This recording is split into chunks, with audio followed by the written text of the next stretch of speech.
Pichincha Universal presenta Los Periodistas, un espacio de investigación crítica sobre la prensa, porque el buen periodismo es vital para la democracia y una sociedad bien informada necesita de buenos periodistas.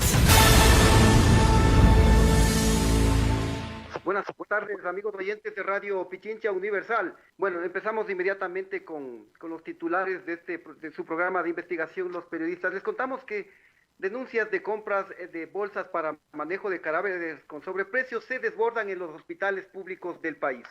Tras estos negocios existe una mafia liderada por el expresidente Abdalá Bucaram, según la Comisión Nacional Anticorrupción.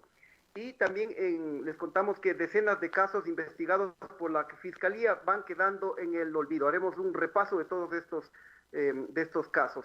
Y en la perla de la semana les contamos que la Unión Nacional de Periodistas reconoce públicamente que es un actor que defiende al gobierno nacional. Bienvenidos, gracias por su presencia. Las noticias falsas hacen daño, mucho daño. Aquí le decimos basta a las fake news. Este es el segmento La Paparrucha de la Semana.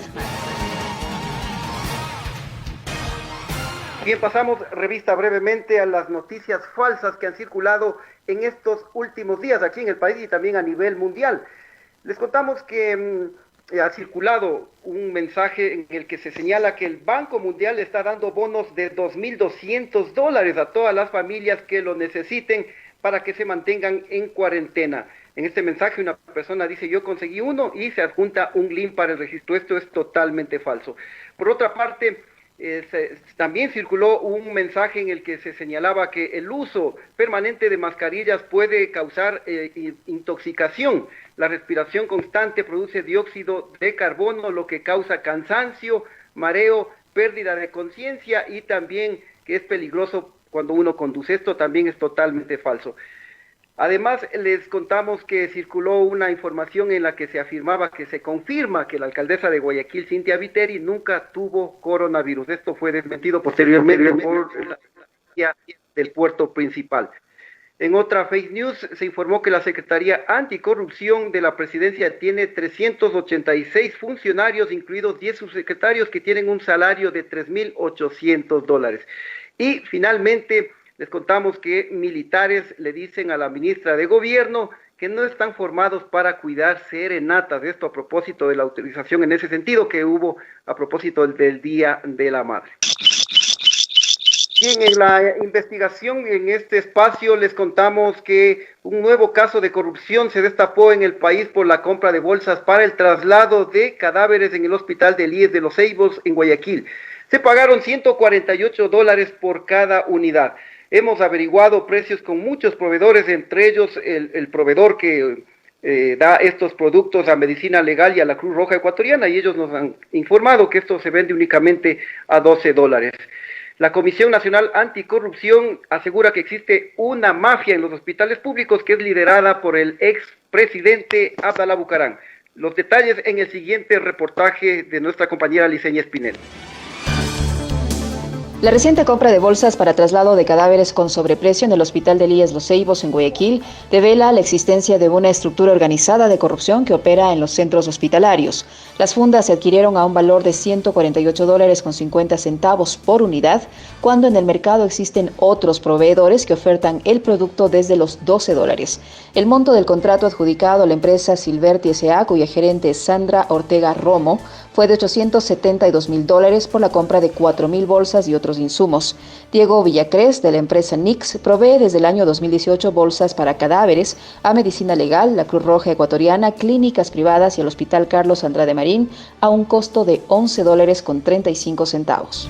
Explica que por la crisis sanitaria del COVID-19, el precio del producto, que es antifluido y de alta calidad, subió a $12.90. Se hizo una venta al Hospital Carlos Andrade Marín en 11.35. Es el costo que nosotros hemos después de hacer análisis con fábrica, sacar todos los costos de producción, usted sabe, administrativos, flete y todo, ese es el costo que nosotros lo estimamos justo para nosotros, ¿no? Le puedo decir, nosotros hemos proveído al Servicio Nacional de Medicina Legal y a la Cruz Roja Internacional, nuestros principales clientes básicamente, ¿no?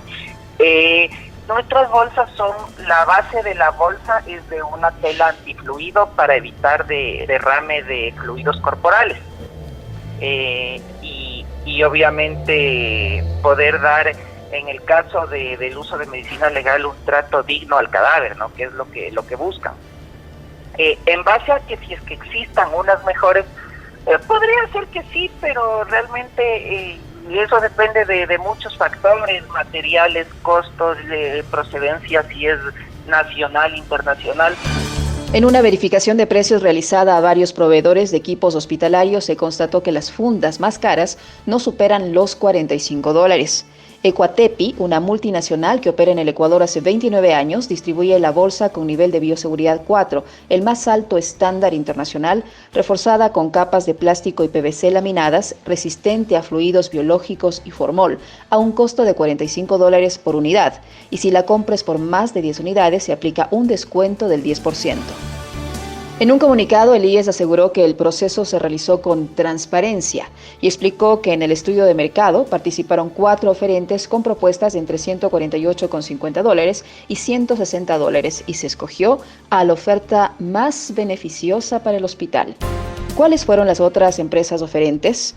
Misteriosamente, el proceso de adquisición de las bolsas, cifrado con el código HGNGC-RE-2020-001, 00010, desapareció del portal del Servicio Nacional de Contratación Pública, SERCOP.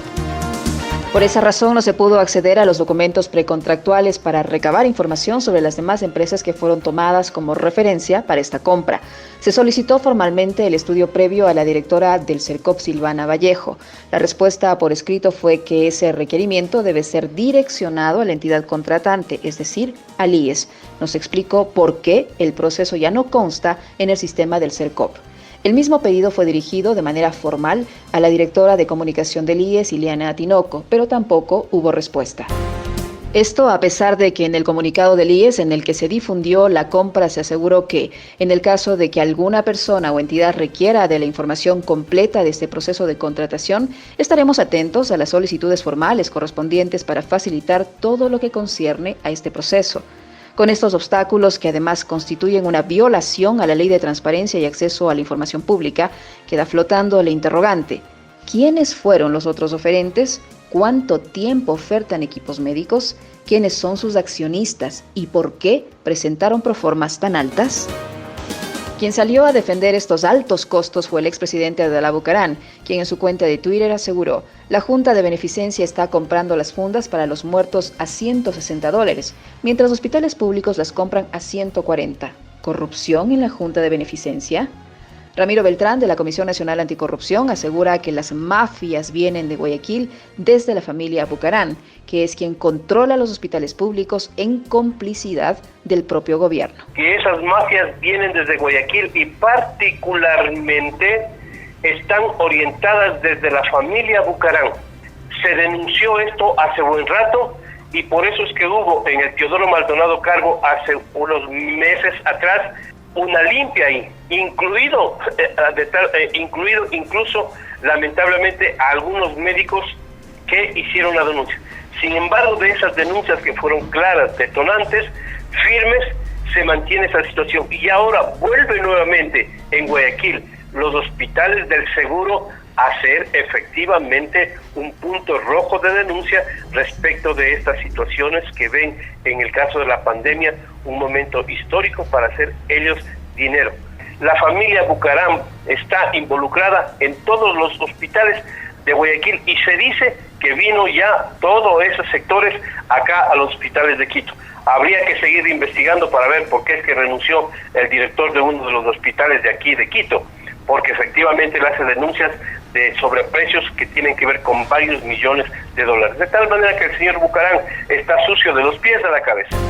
Santiago Carrasco, de la Federación Médica Ecuatoriana, exige una investigación exhaustiva y que se sancione de manera ejemplar a los responsables. Considera que los recursos perdidos por la corrupción en los hospitales hubieran servido para salvar vidas durante la crisis sanitaria. Y pedimos investigación respecto a eso para que se esclarezcan los hechos y realmente la gente se castigue ya ejemplarmente, y peor en un tiempo de crisis como el que estamos viviendo ahora, donde la gente tendría que ser mucho más solidaria no estar pensando cómo robarle a la gente. La verdad nos abruma ese tema. A nivel gubernamental, el libreto se repite. El presidente Lenín Moreno aseguró en su cuenta de Twitter: no vamos a permitir actos de corrupción, caiga quien caiga. Exijo todo el peso de la justicia para quienes roban dineros públicos en compras de insumos médicos. Por su parte, la fiscal general Diana Salazar expresó: aprovecharse de la emergencia para robar fondos públicos es de miserables. Desde Guayaquil dirijo acciones con el máximo rigor. Otros pronunciamientos en la misma línea se dieron desde la Contraloría, la Secretaría Anticorrupción de la Presidencia, el CERCOP y otras instituciones. La Fiscalía realizó allanamientos en Guayaquil y Quito y detuvo a 4 personas para investigaciones. En marzo pasado, cuando se denunció la fallida compra de mascarillas N95 con sobreprecio, dentro de un contrato por $10 millones, las autoridades cumplieron un rol mediático similar al caso de las bolsas para cadáveres.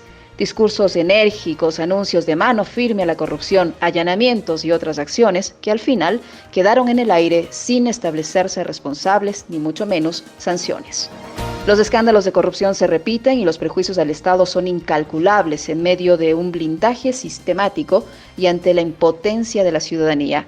La cirugía mayor a la corrupción, anunciada por el presidente Lenín Moreno al inicio de su mandato, quedó solo en palabras. Eso hace sospechar que simplemente era mentira, que hubo 4 oferentes más. Y esto ratifica por la información que salió en las últimas horas referente a que una de las personas detenidas en este caso informó a la Fiscalía, declaró ante la Fiscalía que no hubo más oferentes. En ese sentido sería bueno que el nuevo presidente del IES, Jorge Guates, por transparencia, se informe cuáles fueron los otros oferentes. Y también que se haga un llamado de atención al Departamento de Comunicación del IES, porque no puede ser posible que se emita un comunicado de esa naturaleza y no se proporcione la información pese a que se ha hecho un pedido formal. Y bueno, en buena hora que luego de este caso de los Ceibos también ha habido otras denuncias también por el mismo caso, las bolsas para cadáveres en el hospital del Guasmo Sur, en el hospital docente de la Policía Nacional. Y también el día de hoy apareció una denuncia de supuestas irregularidades en el hospital docente de Ambato en la compra de cubrecabezas a un costo de 39,90 centavos por unidad. Finalmente, sobre este tema, pues, una sugerencia a las autoridades de salud del IES: contacten a la Cruz Roja Ecuatoriana. Ellos tienen proveedores, los cuales nosotros incluimos en nuestro reportaje, que ellos proveen las bolsas para cadáveres a $12 y es un producto bueno. Incluso nos informaban que este producto es muy resistente incluso para pacientes de enfermedades gravísimas como del ébola, se utiliza hasta en África y tranquilamente se podría utilizar acá esas bolsas a $12 por unidad. Y de paso también les recuerdo que la Cruz Roja donó 1.200 bolsas al COE Nacional hace pocos días. ¿Qué se hizo con esas bolsas? No lo sabemos. Bien, y vamos ya directamente a la entrevista para profundizar más sobre este tema. Saludamos ya al doctor Ramiro Beltrán de la Comisión Nacional Anticorrupción. Quiero consultarle, usted había anticipado que hay una mafia que controla los hospitales públicos, especialmente en Guayaquil, y que esta estaría liderada por el expresidente de la República, Abdalá Bucaram. ¿Nos puede precisar cómo opera esta estructura al interior de los hospitales públicos? Buenas tardes, gracias por la invitación. Quisiera comenzar afirmando lo siguiente. Hemos sido enunciados por el expresidente de la República, como miembros de la comisión, como un grupo de 3 viejos borrachos que nos hemos reunido para causar dificultades y que le pide al presidente de la República que le quite ese cargo al coordinador de la Comisión Nacional Anticorrupción. Ahora el hombre dice que se ha enterado de que somos un grupo de personas y que él va a seguir un juicio. ¿En qué basamos nuestras opiniones de que está involucrado en eso? En primer lugar, en que sale a la defensa del valor de las compras de las bolsas para los cadáveres. y afirma de que también los precios son parecidos en la junta de beneficencia cuando el valor de esas fundas está entre 14 y 15 dólares en el mercado y anteriormente. Nadie sale a defender si es que no tiene un interés de esta naturaleza. En segundo lugar, el hombre tiene miedo y comienza a desesperarse y a querer amenazar como lo ha hecho. En segundo lugar, el cuñado del señor Bucarán, de los hijos del señor Bucarán, el señor Luis Llerena, cuñado de este señor, está involucrado en todas las compras del Hospital Teodoro Maldonado y del nuevo hospital en Guayaquil, por el cual fue inclusive detenido. Y me parece que si no estoy mal por las informaciones que nosotros tenemos, está ahora en libertad condicional o alguna cosa de esas por la influencia que tienen en los sectores que ellos controlan. Por otro lado, nos parece inaudito e inadecuado que en Guayaquil la compra de los medicamentos lleguen a 740 millones y que esto alcanza un déficit muy alto. Y finalmente, el señor Jorge Guatet es nombrado director del presidente del Consejo Directivo del Instituto Ecuatoriano de Seguridad Social, cuando todos sabemos y conocemos que el mencionado ciudadano fue y trabajó conjuntamente con él en el cuando fue presidente de la República, Abdalá Bucarán. Luego se recicla, efectivamente, hace algunos cambios con el gobierno anterior, pone dinero para las campañas electorales, al igual que hace con el sector de Moreno, y efectivamente hoy llega al premio mayor, que es del Instituto Ecuatoriano de Seguridad Social. Es decir, ahora no tendrán control y harán lo que quieran con el Instituto Ecuatoriano de Seguridad Social y con el sistema de salud que existe en el país.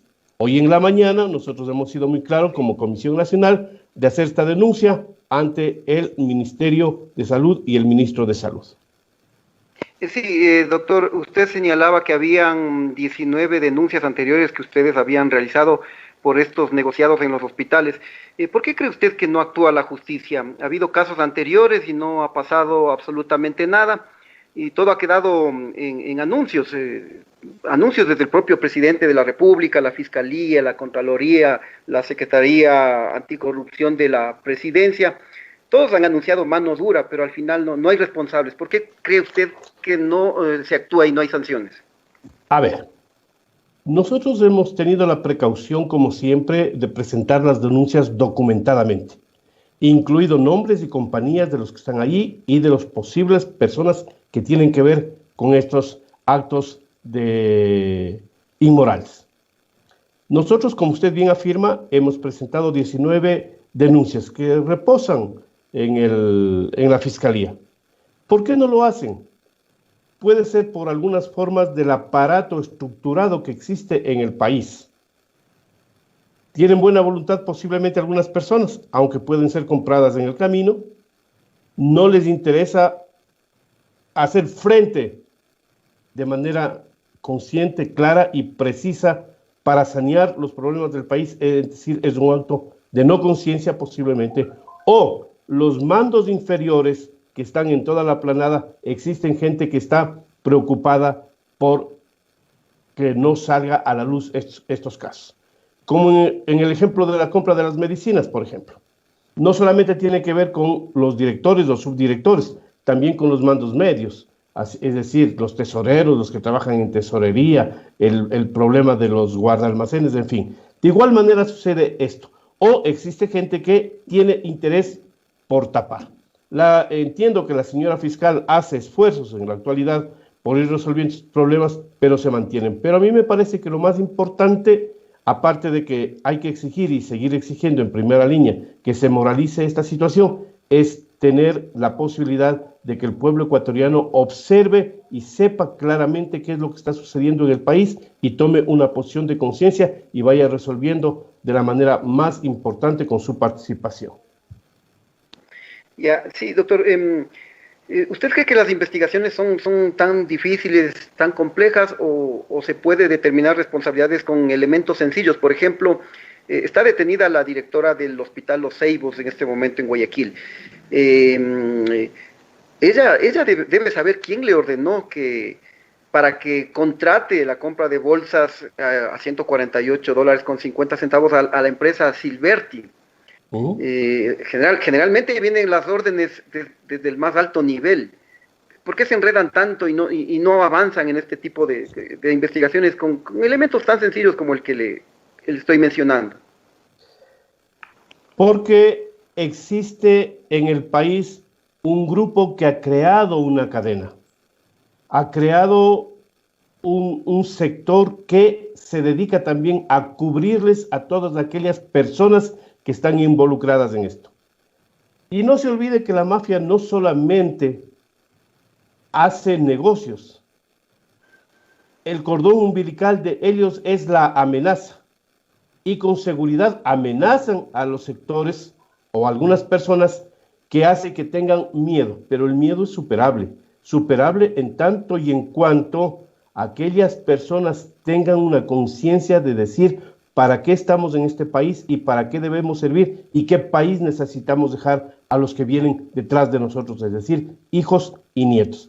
En este caso, entonces, puede ser que la presión sea muy fuerte o que haya algunas personas que impiden que lo hagan esto. Sin embargo, hay otros mecanismos para hacerlos, como este, por ejemplo, que nos permite efectivamente hablar de manera franca y directa con la población, y las redes sociales ahora están permitiendo que efectivamente estos escándalos se transformen en verdades objetivas, tengan conciencia las personas y podamos actuar de manera clara, sencilla, pero eso sí, valiente y firme en una denuncia de un país distinto al de ahora. ¿Qué opina usted? ¿Qué papel juegan los medios de comunicación? Porque aparentemente se quedan solo en lo superficial, reproducen lo que dice el presidente de la República, la fiscal, etcétera, pero no ha habido una acción más frontal para exigir respuestas. Los medios de comunicación, a mí me parece que hay que distinguirlos. Hay medios de comunicación que con facilidad se ubican en el lado más fácil de proteger a la gente que ellos tienen como objetivo para que se sigan manteniendo como medios de comunicación. Es decir, tienen intereses mutuos y particulares. Pero la gran mayoría de medios de comunicación y de periodistas tienen actitudes patrióticas. Creo que eso es imperativo hacerlo. Las últimas denuncias realizadas hacia afuera con Internacional, con el señor Rincón, no son sino producto de periodistas que tienen la valentía de investigar, de hacer periodismo investigativo y presentarse frontalmente a eso, incluso a costa y a riesgo de su propia vida. Sin embargo, como le decía anteriormente, resuelven esa necesidad de resolver este problema de miedos y temores y lo hacen. Yo creo que los medios de comunicación siguen cumpliendo un papel importante y ahora creo que se ha democratizado un poco más y a través de esta vía, como la que estamos trabajando, usted y yo, efectivamente ha mejorado la calidad del mensaje, la calidad de la investigación. Creo que es muy saludable tener en el Ecuador importantes periodistas como usted, por ejemplo. Finalmente, hay un elemento importante que cuando se hacen contratos en el sector público, se dan órdenes a personal de menor rango, que son los que firman los estudios previos, los TDRs, etcétera, es decir, la parte precontractual. Pero ellos no van a denunciar por temor a perder sus trabajos o por temor a represalias. ¿Cómo cambiar esto? ¿Cómo garantizar para que los funcionarios públicos también denuncien sin que haya represalias? Creo que puede haber dos mecanismos. El primero es que se nieguen a firmar algo que no les corresponde. Y si les obligan, que por favor les pongan por escrito para que ellos puedan una orden por escrito de que les delegan a ellos, de tal manera que simplemente digan, yo tengo esta orden para poder hacer. Ese sería un mecanismo.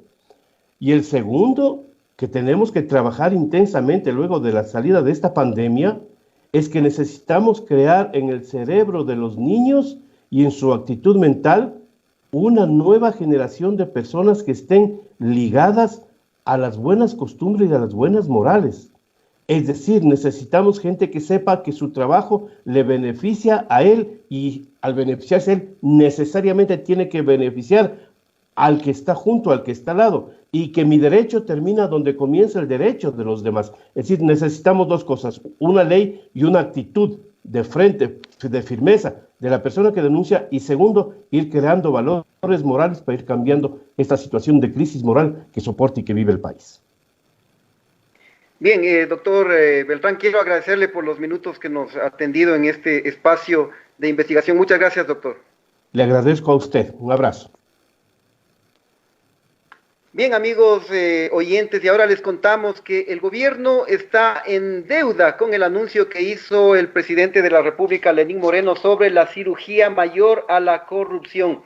Escuchemos lo que dijo el mandatario en ese entonces y luego comentaremos varios de los casos que han quedado en el olvido. Escuchemos lo que decía hace pocos años el presidente Lenín Moreno. En el mensaje a la nación que íbamos a hacer una cirugía mayor contra la corrupción, y no me echo para atrás, no me dejo amedrentar. Por más que se me lancen discursos de agresión, yo soy caballero, soy tolerante. Sí, es verdad, pero me gusta decir la verdad. Y la digo de frente, no la digo de espaldas. Queridos amigos, tienen ustedes toda la libertad de actuar. He pedido, eso sí, a las funciones que actúen con ética, que actúen con justicia y con verdad. Y todo aquello que tengan, lo saquen. No se debe guardar absolutamente nada. Y ustedes tienen todo el derecho de acudir a esas funciones a pedir toda la información que se requiere. No estoy violando absolutamente mi comportamiento ético como presidente. Pichincha Universal. Bien, ahí teníamos el pronunciamiento que hacía el presidente sobre la cirugía mayor. Sin embargo, les contamos que hay muchísimos casos que están en manos de la Fiscalía y que están quedando en el olvido. Uno de ellos es el caso de INA Papers, denunciado en marzo del año pasado, de más de un año, en el que se vincula al hermano del presidente Lenín Moreno con empresas offshore. Escuchemos lo que dijo la fiscal Diana Salazar en una entrevista de televisión en diciembre pasado, cuando el periodista le consultó por qué la demora en las investigaciones del caso INA Papers. El caso al que usted se refiere se encuentra en investigación previa. Día a día la Fiscalía sigue impulsando. Hemos solicitado asistencias penales a varios países y como ustedes conocen, dependemos de la información que nos remita cada una de las fiscalías a las que hemos solicitado el apoyo. ¿Cuáles son los apoyos que no han llegado todavía? De la información desde Panamá, la información de Suiza, pero deben tener la tranquilidad, tanto usted como la teleaudiencia, de que la Fiscalía General del Estado realiza las investigaciones como corresponden, sin favor y mucho menos sin temor. Pichincha Universal. Bien, y brevemente voy a mencionarles algunos de los muchísimos casos que existen en los que la investigación no avanza. Por ejemplo, tenemos el caso del sobrino del Contralor General del Estado, Raúl de la Torre, ex asesor de Petroecuador, quien fue detenido en Miami con $250,000 en efectivo. La justicia estadounidense investiga una red de millonarios sobornos en la estatal petrolera. Esto fue en junio del 2019 y todavía no hay resultados. Otro caso que tenemos es el uso de un avión de la Policía Nacional por parte de la ministra de Gobierno, María Paula Romo, y el entonces secretario anticorrupción, Iván Granda, hoy ministro de Inclusión Social, para trasladarse desde Salinas hasta Atacames en el feriado del 10 de agosto del año pasado. La Fiscalía anunció una investigación hace 9 meses, pero tampoco ha pasado nada. Otro de los casos que tenemos acá también es el cierre del aeropuerto de Guayaquil, dispuesto por la alcaldesa de Guayaquil, Cintia Viteri, el 18 de marzo, hace casi ya 2 meses, durante la emergencia sanitaria y el estado de emergencia. Esta acción provocó que vuelos humanitarios de KLM y de Iberia no puedan aterrizar en el puerto principal para trasladar a ciudadanos europeos que se encontraban varados en nuestro país. También tenemos el caso de las mascarillas con sobreprecios en el IES. un contrato de 10 millones de dólares denunciado también en marzo de 2 meses, y tampoco hay resultados. Hay las denuncias de sobreprecios de la compra de medicamentos que se hicieron también el año pasado, también en hospitales estatales, y no ha pasado nada. También nos preguntamos qué pasa con la investigación sobre los muertos del paro de octubre. Ahí lo tienen, amigos oyentes, hay muchísimos casos que van quedando en el olvido y no hay una acción efectiva por parte de las autoridades de justicia. La perla de la semana. Y ahora les contamos que la Unión Nacional de Periodistas, la UNP, cometió un acto bochornoso al emitir un comunicado con el que rechazó las entrevistas de CNN a autoridades del gobierno ecuatoriano, entre ellas María Paula Romo, ministra de Gobierno, y también a Juan Sebastián Roldán, secretario de Gabinete de la Presidencia. La UNP emitió un comunicado acompañado de un tuit. Primero, ese tuit tenía hasta faltas. Se decía que la transmisión de CNN desde Atlanta, Miami, cuando todos sabemos que Atlanta pertenece al estado de Georgia y también Miami pertenece al estado de Florida. En la parte del tuit se decía también las entrevistas.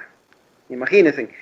También decía representes en lugar de representantes. También decía COVID, y se olvidaron de que es el COVID-19, no mencionaron el número 19. Y ahora resulta que la UNP es defensora del gobierno y se toma la atribución de hablar en nombre de los periodistas ecuatorianos cuando a ese gremio no está afiliado ni el 2% de los comunicadores de nuestro país.